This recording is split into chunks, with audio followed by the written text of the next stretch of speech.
In Gent zetten Maël en Stefanie alle mogelijke middelen in om stemmen te ronselen. Zoals burgemeester Daniel Termont. Hans, we gaan eraan beginnen, jong. Go, go, go! Free Daniel Termont. We hebben een filmpje gemaakt met Daniel Termont dat we hem gijzelen. Stefanie en ik staan daar mega stoer naast.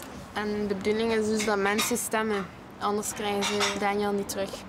Waar zit hij nu in de kelder? Hij zit hier in de kelder. Je zit hier schoon, hè, Daniel? Wat gaan we nu nou doen? Stem zeker en vast voor Gent 6677. En waar kan ik dat vinden? Top, hè? Stop je Facebook. Ja. Ik hoop gewoon dat iedereen zoiets gaat, dat ze dat gaan zien en dan zoiets zijn van wow, cool. Maar hij is misschien een bitch, maar ik ga wel stemmen nu. Ben je een bitch? De wolf is op rooftocht. We zijn gewoon op rooftocht. We gaan ze gewoon kapot maken. Iedereen die op ons weg komt. We scheuren ze kapot.